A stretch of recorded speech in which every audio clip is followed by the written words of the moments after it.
¿Qué onda, gente? ¿Cómo andan? Hola, buenas noches, ¿cómo va? Yo soy Diana. Facundo. Gracias por apoyar el canal de Facu.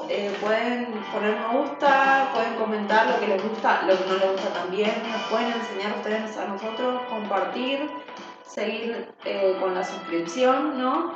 Y la idea es hacer un embollere filosófico con música de rock nacional, con diferentes pensadores y con la palabra de Dios, que es la parte en la que yo voy a aportar. Claro, estamos muy contentos porque tuvimos muchas vistas en el video anterior que hicimos, el programa del viernes.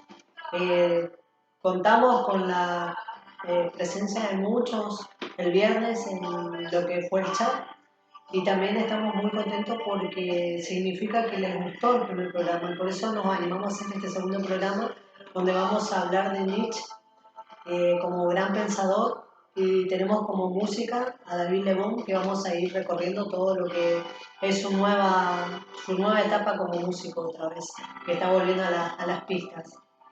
Sí, y encima el Deja Vu, digamos que es un disco que Facu también preparó para este segmento, eh, tiene que ver mucho con el pensamiento que tenía Nietzsche, ¿no? Y ahora David como que cambió totalmente, digamos, su mirada si vamos a comparar la música de ahora con ese disco en particular, ¿no? Y eso lamentablemente no pasó con Nietzsche y es triste, pero bueno. El filósofo, lo que estuve leyendo de Nietzsche en toda esta semana, que nosotros estudiamos en la semana todo lo que es el tema que vamos a tocar, y lo que veo que Nietzsche, tanto como David Lebón, son dos pensadores que van mucho al estar solo, ¿no? Para componer, para hacer, para escribir. Y el filósofo tiene eso, ¿no? Al filósofo se lo tilda un poco de loco, ¿no? Vamos a ver que hasta el final de la instancia de Nietzsche él queda completamente loco. Pero hablemos un poco del embollere filosófico de hoy. Vamos a tomar una frase como para arrancar. Voy a bajar un poco la música para que se escuche. Ningún precio es demasiado alto por el precio de ser uno mismo. Ser auténtico. Por el privilegio de ser uno mismo. Por el privilegio de ser uno mismo. O sea, para él, para Nietzsche, no había ningún precio, valor o costo, o como querramos llamarlo de acuerdo a la cultura, demasiado alto por el privilegio de ser él mismo. O sea, para él era un privilegio, un honor, defendía a poder ser él, ¿no? Y fíjense lo que le pasó a Jesús. Jesús sí pagó un precio muy alto por ser él mismo. Sí. O sea, él murió por nosotros. Son precios altos que pagan, ¿no? Con esta situación de ser original, ¿no? También se habla en Nietzsche, se habla de un pecado original filosófico, que es a veces olvidarse de dónde provenimos, de dónde empieza toda esta gran evolución de la vida, ¿no? En el programa anterior habíamos hablado de la evolución de la vida, el génesis, de dónde nacía todo. Y este precio que paga Jesús, ¿no? Que es ser crucificado, ¿no? Por tener un pensamiento diferente, ¿no? Sí, él pagó ese precio para llevarse todos nuestros pecados, todas nuestras enfermedades, todas nuestras dolencias y todo lo negativo que nosotros nos pasó, nos pasa y nos podría llegar a pasar en la vida. Y él cargó con todo eso en la cruz y fue exaltado estando hoy vivo a la diestra de Dios y es nuestro defensor, es nuestro consolador, es todo, por lo menos para alguien que realmente sigue a Cristo, Jesús lo es todo. Bueno, Nietzsche, por ejemplo, tenía un papá que era pastor, ¿no? Que se dedicaba pura y exclusivamente a la religiosidad. Y él fue bautizado, ¿no? Cuando era chico y el padre lo bendice para que le vaya todo bien, para que le salga todo bien. Hace como unas prédicas, ¿no? Pronuncia cosas para que le pasen a él. Y él entonces entra en una etapa donde empieza a tratar de entender qué es esto del cristianismo y empieza una carrera de teología, ¿no? Ahí es cuando él se encuentra otra vez Otra vez no, es raro, ¿no? El lineamiento filosófico, pero habíamos hablado de Artaud también de su etapa teológica. Bueno, Nietzsche también tiene una etapa teológica, que después la abandona, pero tiene esa etapa. ¿Con qué podríamos acompañarlo en ese pensamiento del cristianismo? Porque él quería estudiar el cristianismo como teología. Claro, el padre Nietzsche era luterano, ¿sí? O Sí. sea, es como una rama que se desprendió por cosas que no, por cosas que no iban, a ver, si lo puedo decir como más sencillo.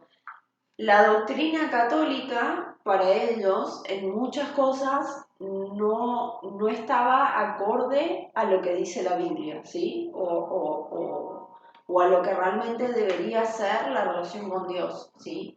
Entonces, se separa, ¿no? Después, si quieren ir a ver, a estudiar historia, les animamos a que puedan investigar todo esto, porque hay mucho más allá que solo estar en desacuerdo con ciertas doctrinas, ¿no?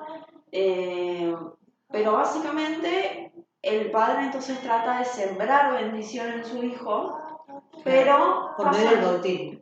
pasan muchísimas cosas negativas a su corta edad, parecido a lo que le pasó a Artaud, y él no encuentra consuelo jamás. O sea, se intenta acercarse a Dios, estudiar teología, pero abandona y toma una postura totalmente opuesta, o sea, directamente Claro, sí. Critica. Él era muy fanático de Schopenhauer y de Werner, que eran dos músicos.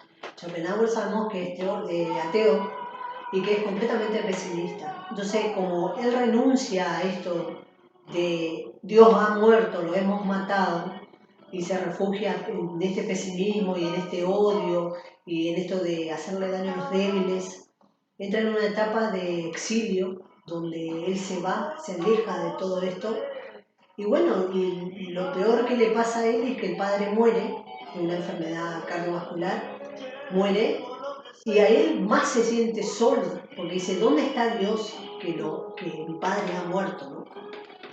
Sí, tenemos que entender que la muerte es inevitable, o sea, todos nos vamos a morir, o sea, eso es una ley que no podemos cambiar, ¿sí? Lo que sí podemos hacer es aprender a afrontar las cosas que nos pasan en la vida y Dios juega un papel fundamental en esto. O sea, si yo no tuviese a Cristo en mí, no podría afrontar nada, chicos. O sea, de verdad les digo. Eh, pero no es solo decirlo, hay que sentirlo, ¿no? Y hay que evidenciarlo en la vida. Yo lo puedo evidenciar en mi vida, pero y me han pasado cosas muy difíciles que ahora no voy a tomar protagonismo yo en esto, así que fíjense esta frase que dice, no los voy a contar.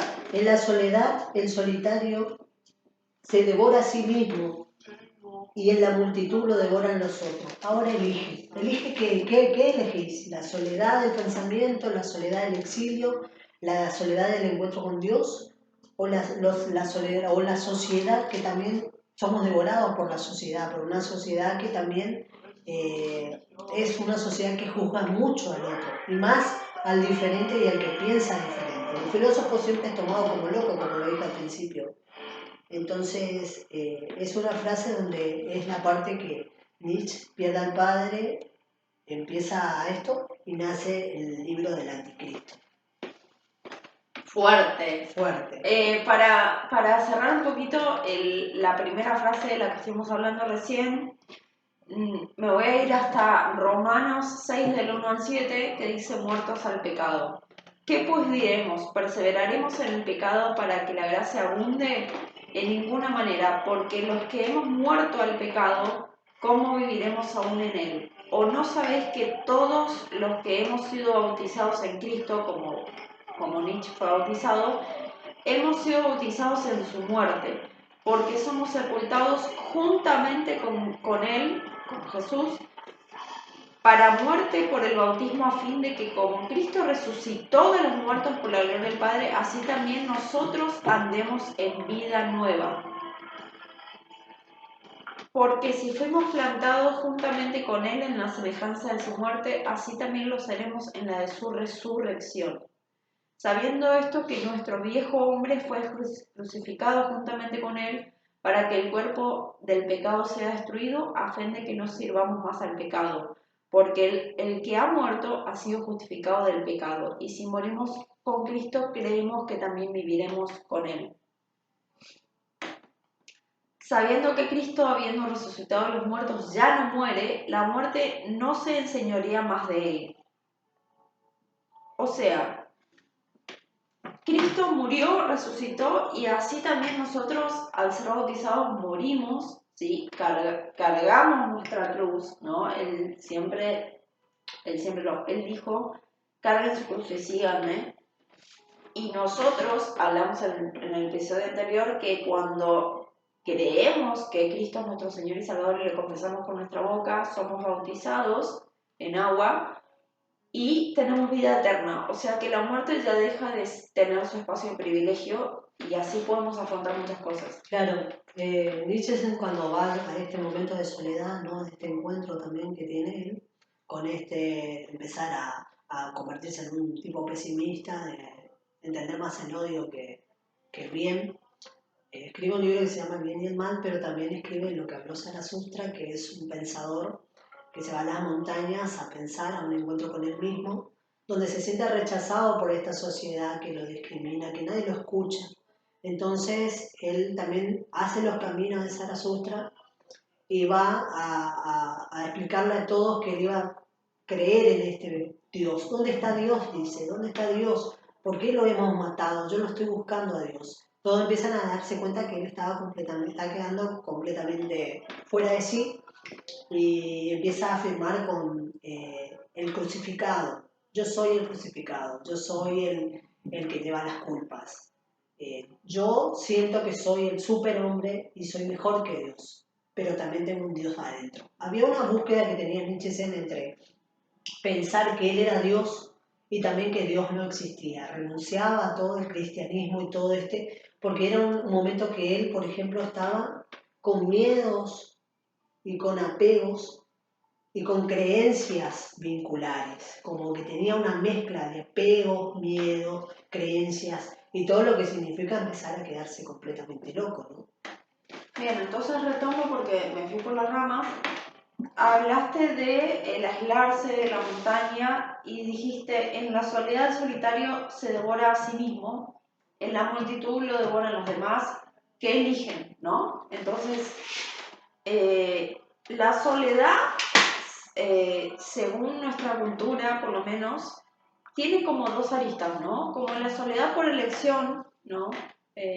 No solo hablando en términos de estar solteros, ¿sí? Sino de estar bien estando solos, estar completos estando solos. Y otra es la soledad de que nos rechazan o que nos aislamos nosotros mismos, nos sentimos tristes, con miedos, con pensamientos feos, etcétera, etcétera, etcétera. Apegos o cualquier otro tipo de situación difícil en la vida.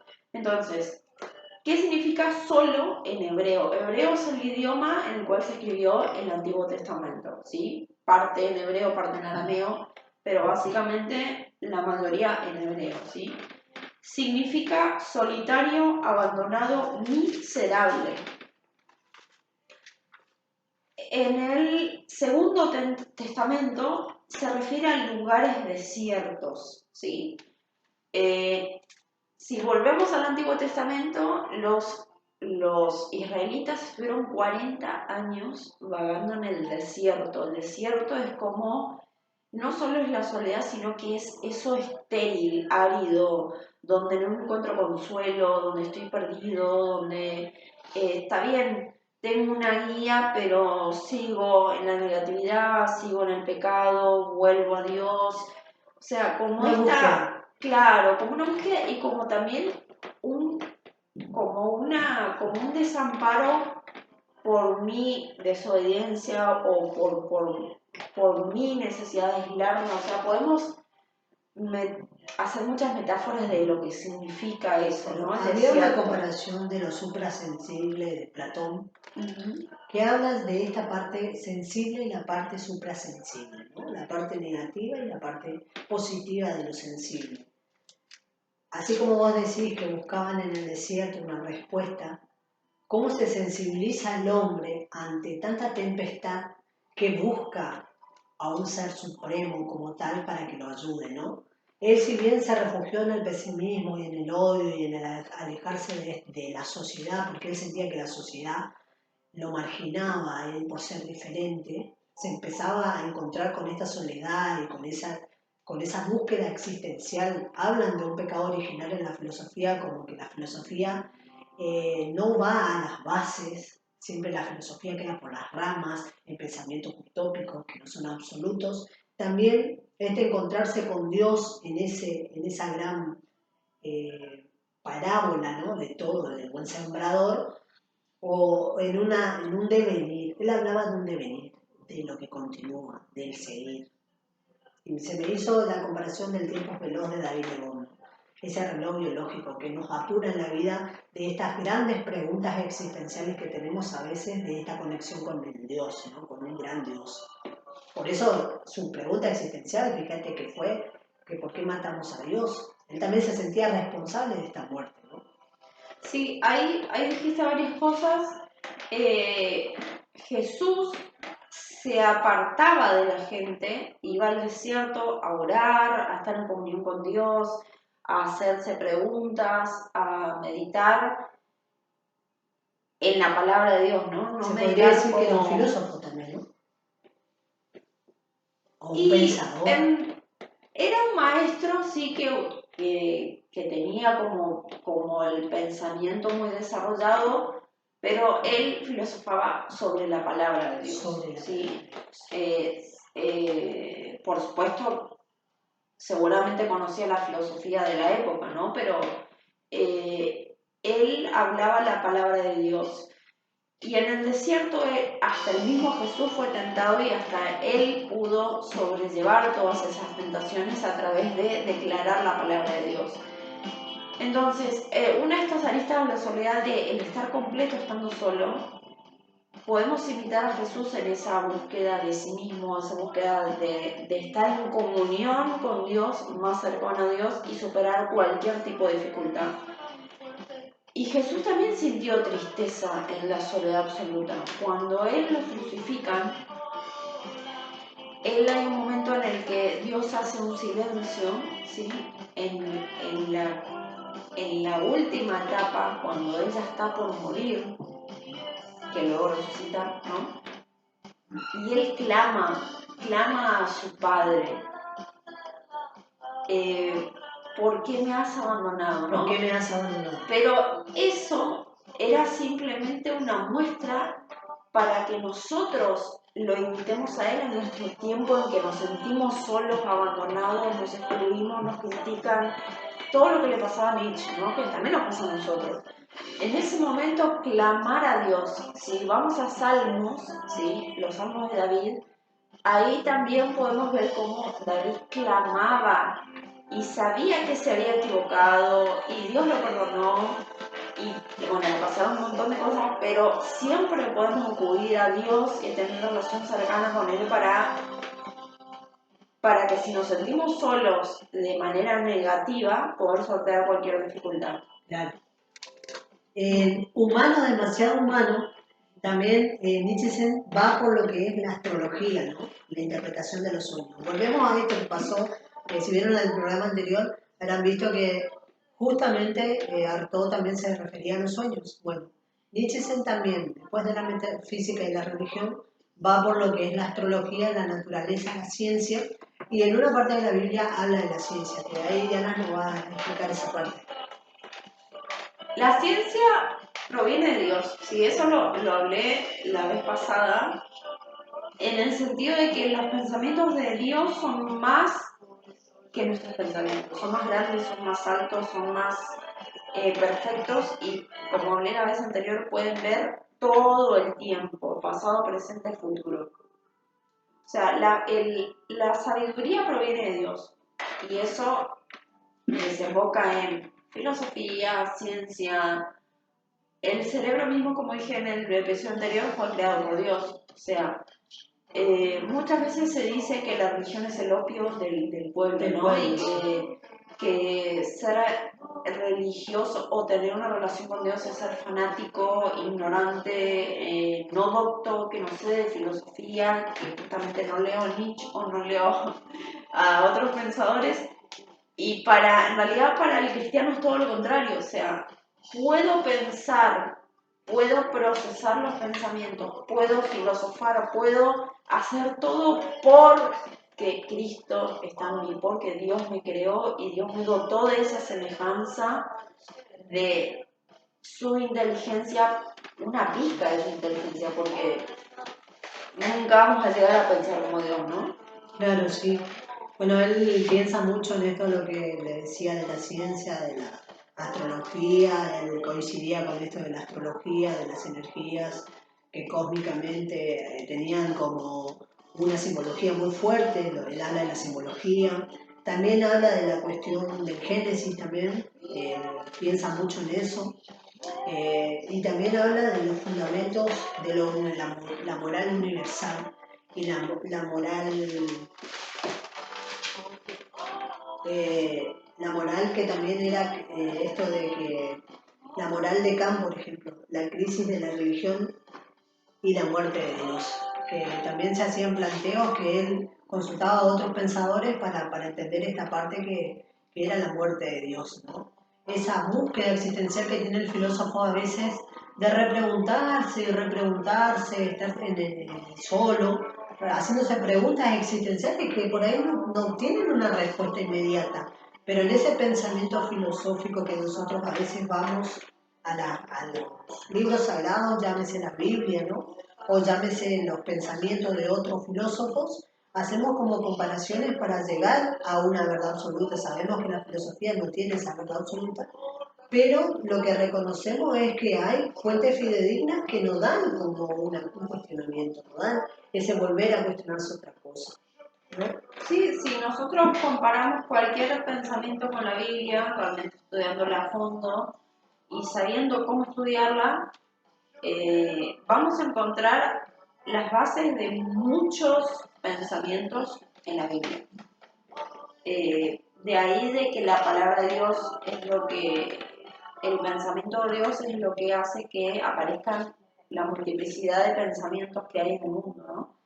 Y con esto de comunidad, de iglesia, de salir de esa soledad, relacionarme con otros cuando tengo la necesidad o cuando me hace bien el estar con el otro, ¿no? Hay momentos para estar solo y hay momentos para compartir con otros.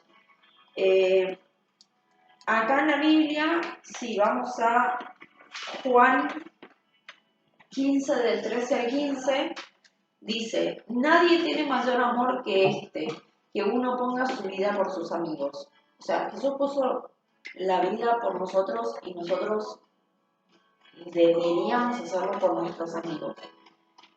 Ya no os llamaré siervos, porque el siervo no sabe lo que hace su Señor, pero os he llamado amigos, porque todas las cosas que oí de mi Padre os las he dado a conocer. Dice que después, más adelante dice que Él nos eligió a nosotros, no nosotros a Él, y para que demos fruto, y todo lo que le pidamos al Padre en nombre de Jesús, Él nos lo va a dar. Pero lo que más nos pide es que nos amemos unos a otros. O sea, hoy es como que está de moda todo esto de la tóxica, el tóxico, las relaciones tóxicas, las amistades tóxicas, etc.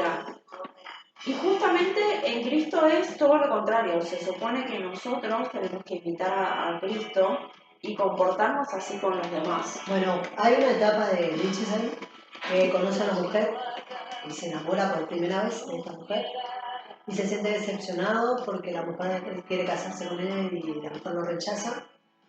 Y se encuentra él y otro filósofo amigo de él y empiezan a compartir pensamientos, a encontrarse. Encuentra una etapa en la que él deja de estar solo para estar con otras personas y compartir una etapa filosófica donde se enamora de ella, y ella lo rechaza, y ahí entra otra vez en la decepción amorosa esta, ¿no? Y después de esto viene la locura, ¿no? Y tomamos una frase acá con Diana: lo que distingue a las mentes verdaderamente originales no es que sean las primeras en ver algo nuevo, sino que sean capaces de ver lo nuevo en lo viejo, que ya es conocido y es visto, y impresionarse de esto viejo. Sí, lo que vamos a ver lo que dice la Biblia de recordar o de tomar lo viejo o de rescatar las cosas de lo viejo. Si nos vamos a Segunda de Corintios, yo estoy acá con el celu. Segunda de Corintios, acá, tiki, tiki. Estudiamos bastante para este programa. A veces nos vamos un poco por las ramas, pero bueno, no es perfecto. Es parte de la filosofía también un poco ir sacando esto. Y me hace mención este Casa de Araña, ¿no? De David Le Bon. Sacar un poco la telaraña, a veces es sacar un pensamiento afuera también, que fluya un poco más ese pensamiento, ¿viste? Que a veces tenemos como mucha cosa dentro y lo sacamos afuera. Es terapéutico también hablar, filosofar y repensar muchas cosas. Acá en 2 Corintios 5:17 dice: de modo que si alguno está en Cristo, nueva criatura es, las cosas viejas pasaron, y aquí todas son hechas nuevas. O sea, el pasado se queda en el pasado.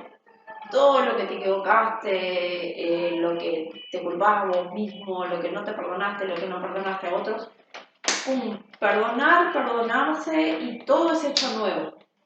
Obviamente ahí empieza un proceso con Cristo que dura toda la vida, pero por lo menos vos ya no estás castigándote, culpándote, viendo todo lo negativo que te pasó, porque está comprobado científicamente que el ser humano recuerda más lo feo que lo lindo. Claro, sí. O sea, si voy a tomar lo lindo, buenísimo. Si el ser humano hace catarsis, en realidad, cuando tiene que recordar el pasado, trata de reparar ese pasado que fue quebrantoso, ¿no? Entonces trata de irse al pasado en pensamiento y dice: ¿qué haría? ¿Qué hubiese hecho? ¿Qué pasaría si yo en ese pasado hubiese hecho tal cosa? O la pregunta existencial: ¿qué cambiarías de tu pasado, no? Entonces, bueno, esta frase está bien hecha porque verdaderamente una mente es original porque está reconociendo que ese pasado se puede cambiar. Filosóficamente hablando, podemos revertir ese pasado, por lo menos replanteándonos que si hubiésemos hecho determinada cosa, el pasado hubiese sido diferente. ¿Qué pasaría si yo en ese momento hubiese tomado otra decisión? ¿Qué pasaría? Y ese pensamiento abre como un fluir de pensamientos nuevos en donde podemos recomponer ese pasado, por lo menos imaginariamente, metafóricamente hablando, ¿no? Sí, está comprobado que el cerebro, al recordar algo, es como si lo estuvieses viviendo de verdad. O sea, el cerebro no distingue cuando vos te imaginás algo que podría pasar o algo que pasó, no distingue si realmente es real o no, ¿se entiende? Y acá en la Biblia, en Isaías 43:18 dice: no os acordéis de las cosas pasadas, ni traigáis a memoria las cosas antiguas. He aquí que yo hago cosa nueva. O sea, vuelve a remarcar esto de una nueva criatura, de hacer las cosas nuevas. Pronto saldrá a luz, no la conoceréis. Otra vez abriré camino en el desierto y ríos en la soledad. O sea, ese desierto infértil, árido, va a pasar a ser un río en medio de la soledad, el desamparo, la angustia. O sea que, como dicen o como decía Nietzsche, está bien como abrir la mente a lo nuevo y repensar el pasado en función de rescatar algo bueno para traerlo al presente. En esto sí coincide. Pero como la mente recuerda más lo malo, mejor sanemos eso, ¿sí? Tomemos para sanarlo, pero dejémoslo atrás. Ya Dios sepultó nuestros pecados al fondo del mar y no se acuerda nunca más de ellos, dice la Biblia. Algo nuevo. Sí, me hizo mención este tema de cuánto tiempo más llevará. Cuánto tiempo más llevará el cambio que podemos hacer en el transcurso de nuestra vida, replanteándonos un presente, ¿no? Más allá del pasado, replantearse el presente también. ¿Qué estoy haciendo ahora para revertir la situación? ¿Qué estoy haciendo ahora para mañana? Ese tiempo también es un tiempo de cambio. Y es un proceso también de introspección que tenemos que hacer filosóficamente hablando para revertir esa situación en el presente, ¿no? Cambiar ahora, no esperar que sea mañana para cambiar. Porque aparte no sabemos si va a haber un mañana, o sea, nadie sabe ni la hora ni el día en que va a morir. Y digo, ¿por qué no disfrutamos la vida hoy en vez de estar escarbando en lo malo del pasado sin aprender nada y sin cambiar el hoy que va a ser, si no nos morimos, el pasado en el futuro, ¿no? El hoy va a ser el pasado del mañana, como dijo Pablo. Y en Deuteronomio 8.2, que voy a ver por qué lo marqué, porque es importante, Deuteronomio 8.2, esto es Antiguo Testamento, y te acordarás de todo el camino por donde te ha traído Jehová tu Dios estos 40 años en el desierto, para afligirte, para probarte, para saber lo que había en tu corazón, si habías de guardar o no sus mandamientos. Es decir, Dios, como hablamos en el episodio anterior, permite un montón de cosas para probarnos, para forjar nuestro carácter y hacernos mejores personas, para que tengamos una mejor vida y nos relacionemos mejor con los demás. Y dice que recordemos todas esas cosas que Él hizo por nosotros. O sea, todas las promesas que hay en la Biblia, que son más de 5.000, así que te invito a leerla, de las cosas buenas que tiene Dios para vos. Él nos pide que nos recordemos de eso. ¿Por qué? Porque en el momento que estamos pensando en lo malo, no nos acordamos de todas las victorias que logramos superar, de ese divorcio que lograste superar, de esa violación que lograste superar, de cualquier problema que tuviste, lo superaste. Y hoy estás vivo, estás viva. Y por más que te sientas muy mal, anotá eso en un cuaderno, esos logros que tuviste. Y si sos cristiano, católico o si crees en Dios, anotate el versículo, esa promesa que Dios te dio y dices, escucha, mira lo que logré con Dios. Claro, sí, es importante anotarse eso día a día para ver los cambios que hay. Bueno, llegando a la última etapa, el Nietzsche dice que es la etapa de la locura, que la atraviesa la locura. Antes de eso, él no había tenido ningún encuentro con ninguna mujer, porque era un tipo que se dedicaba solamente a la filosofía, a la soledad, a la música. Va a un burdel y se contagia sífilis, que era una enfermedad que para la época no se conocía bien los síntomas, pero él cuando empezó a escribir, empezó a describir todo eso que le pasaba, y muchos pensadores decían, pero este hombre me parece que tiene una enfermedad.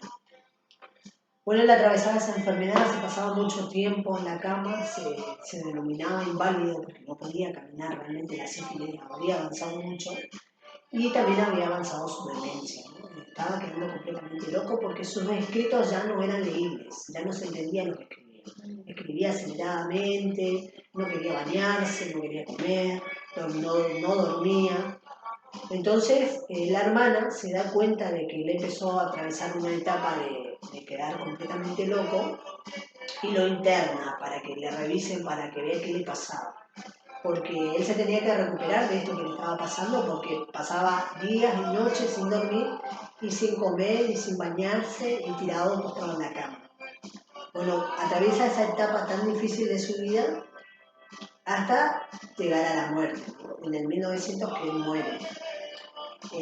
Pero lo que pasa en ese tranjerín de su enfermedad, de todo lo que él escribe, es que él empieza a escribir palabras tipo de odio, tipo, no dice tipo, pero... Chicos, hashtag Nietzsche tipo. Somos dinamita y vamos a morirnos todos. Habla de la muerte pura. Entonces la hermana, como estaba en la línea del nazismo, asocia todo esto al lineamiento nazi, que él coincidía con las líneas de los nazis, y le invita a Hitler que venga a visitar al hermano. Entonces él, como estaba en un momento en que estaba completamente ido, no entiende esto, la visita de estos alemanes a su casa. Pero algunas citas que él decía, que escribía con odio y repulsión, ellos pensaban y lo tomaban como ideas propias, como ideas para ellos. Fue que antes de morir que pasa todo esto. Y la hermana después hace un museo de su casa y pone fotos de él, escritos de él, cosas ahí, y todas estas personas van y lo visitan. Y fue una contradicción para todos los filósofos porque realmente no era nada fascista, Nietzsche.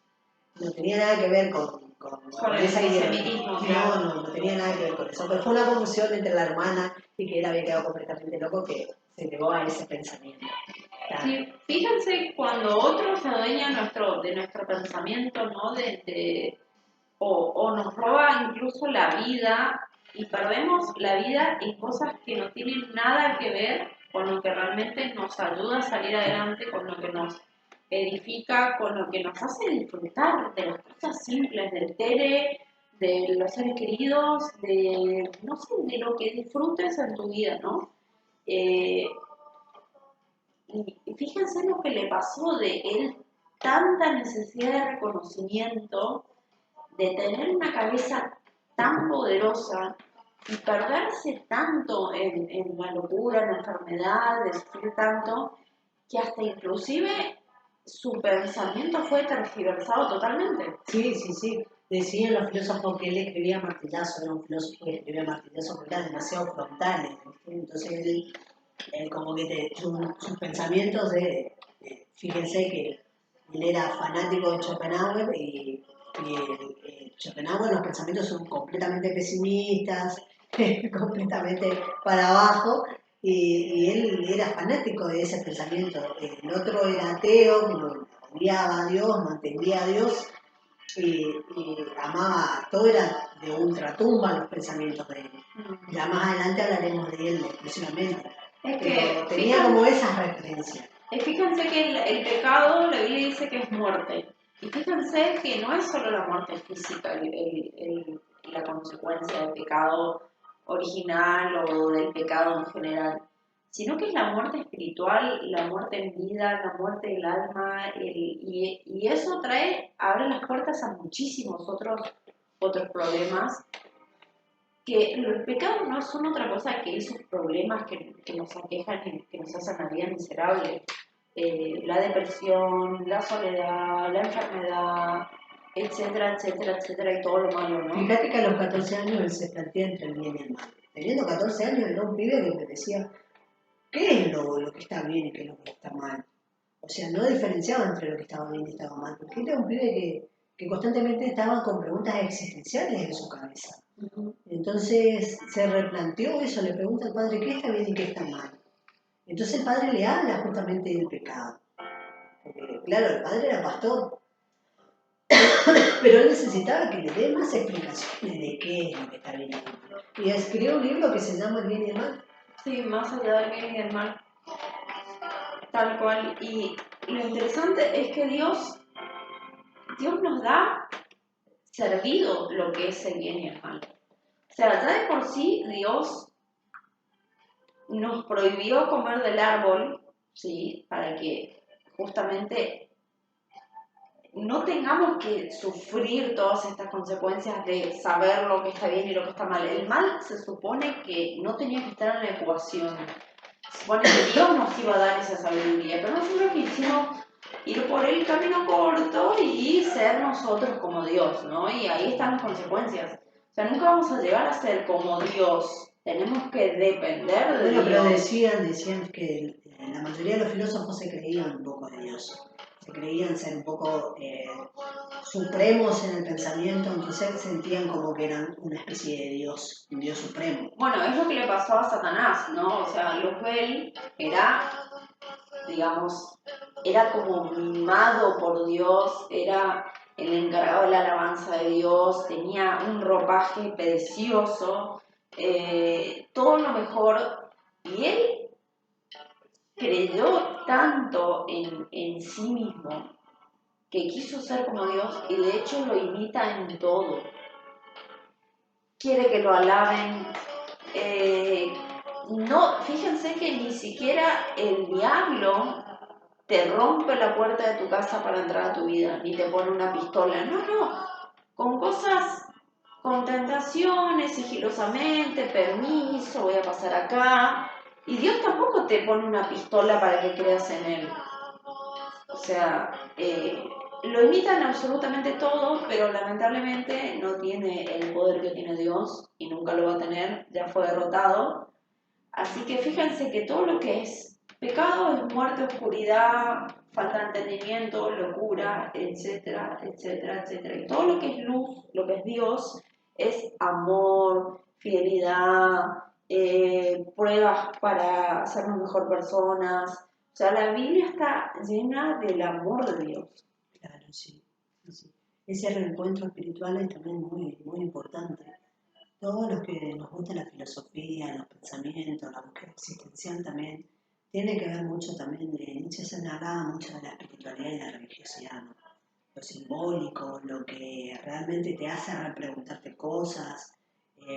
Si bien la vida de él fue una vida de mucha soledad, de mucho pensamiento y termina quedando completamente loco, por culpa de una enfermedad se termina muriendo, y todo ese reencuentro, pero es un gran pensador, que si bien es un pensador fuerte para la época, también lo que nos enseña que hacemos este embolleré filosófico justamente porque se asocia a todo ese pensamiento que da la Biblia, ¿no? El leer la Biblia también es ese reencuentro con ese saber, porque también es un saber filosófico.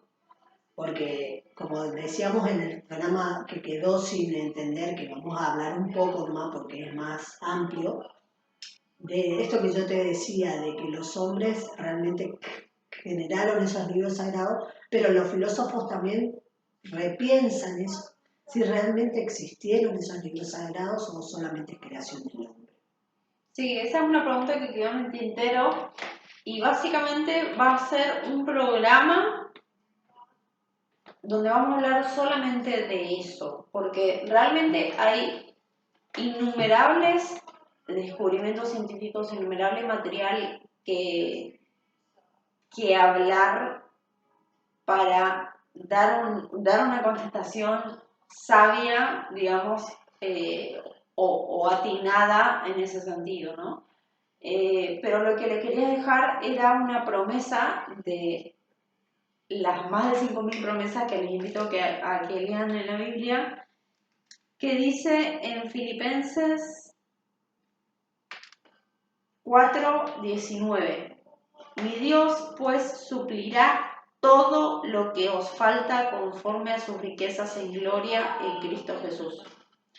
O sea, Dios nos va a suplir, nos va a dar todo. Pero nosotros, Él no nos pone una pistola para que lo sigamos, no es nuestra decisión. Claro, sí. Lo que nos gustaría más adelante, cuando hagamos más programas, porque estuvimos pensando con Diego que tenemos que hacer más programas para que haya más contenido filosófico, es que el público también, así como quedaron preguntas en el tintero de cada programa, porque podemos hacer una segunda parte de algunos pensadores que tienen como mucha tela para cortar, donde podemos hacer la segunda parte, la tercera parte, porque se quedan con ganas de más. Hay cosas que todavía faltan hablar. Y nos gustaría que ustedes también, si quedan algunas preguntas o algo, comenten y pongan las preguntas para también poder llevarlo a la mesa de debate, porque de eso se trata la filosofía. Claro, ¿en qué me ayudó la Biblia en tal o cual tema? O su enfoque filosófico, o si no están de acuerdo en algo, son libres de comentar, o si están de acuerdo también. En fin, lo que quieran. Y bueno, queda pendiente preparar el material para ver por qué la palabra de Dios sí es inspirada por Dios, y no es solo un pensamiento de los hombres, ¿no? Vamos a... Qué lindo tema estamos escuchando. Es un tema muy lindo de David León y tiene como un nuevo recorrido por su carrera musical, ¿no? Y invitó a otros cantantes también para participar de este nuevo disco y tuvimos la posibilidad de verlo en vivo y en directo acá en Maca Rock, que estuvo tocando en el Anfiteatro Lurete y nos tocó la oportunidad de ir a ver a David León. Le hice conocer a David León, a Diana, que no lo conocía. O sea, lo conocía de ser un músico, pero nunca vamos a escuchar su música. Sí, bueno, en este disco, por ejemplo, invita Acto Páez, Andrés Calamaro, y a muchos cantantes, en este caso a Tipi, Coti, perdón, Tipi, no, Tipi no. Tiki, es un nuevo cantante. Coti Legrina. Y bueno, vamos a ir cerrando, entonces vamos a hacer una pequeña reflexión de más o menos vamos a tratar de hacer una pequeña reflexión de Nietzsche. A mí me hubiese gustado que él encuentre paz. Me hubiese gustado que conozca más a Dios. Se me emocionó. Sí, Nietzsche tuvo una etapa muy de desencuentro con Dios. Bueno, la muerte de su padre lo afectó mucho. Después muere su hermana también. Entonces, bueno, en el próximo tema que vamos a tocar vamos a hablar de Camus, que habla del suicidio, la muerte, el duelo, que es un tema que va a ser un poco fuerte también para todos, porque todos atravesamos por esa falta, ¿no? Esa muerte. Entonces, yo creo que Nietzsche también en ese reencuentro filosofal con todos sus pensamientos y en esta mala pata que tuvo, ¿no? De quedar completamente loco, nos enseñó mucho de ese pensamiento frontal, de ese pensamiento a martillazo, de que entre o va a entrar o no va a entrar, va a entrar o no va a entrar el pensamiento. Entonces, bueno, la filosofía tiene un bolleré de sensaciones también, esa mezcla total. Claro, no es imponer al otro el pensamiento, no es que, bueno, a ver, esta es la verdad, la palabra de Dios, sí o sí, estás obligado. Ya dijimos que Dios no funciona de esa forma. Pero, ¿por qué no comenzar, por qué no comenzar a leer filosofía? ¿Por qué no comenzar a leer la Biblia, comparar, establecer un pensamiento realmente profundo de las cosas como para tomar una decisión y decir, bueno, necesito depender de Dios para mi vida, para vivir feliz, porque digo, nuestras fuerzas tienen como un límite, ¿sí? Nadie por más intelecto poderoso que tenga, el intelecto no nos va a dar la capacidad de disfrute de la vida necesariamente, no nos va a dar totalmente la capacidad para afrontar dificultades y ni hablar de la inteligencia emocional, digamos, tenemos un super cerebro, pero no tenemos inteligencia emocional, mucho a mi modo de ver podemos hacer, ¿no? Y eso... Sí, no, la inteligencia emocional es fundamental eso. Bueno, este fue el segundo programa de Bolleré Filosófico, espero que les haya gustado, sigan suscribiéndose, poniendo me gusta, comentando, y bueno, queda pendiente si la Biblia es o no es inspirada por Dios. Lo es, pero bueno, mucha gente no conoce cómo se dio y en fin, queda otra vez pendiente esta pregunta. En el próximo programa hablaremos de Camus y musicalizaremos con Charlie García. Nos vemos.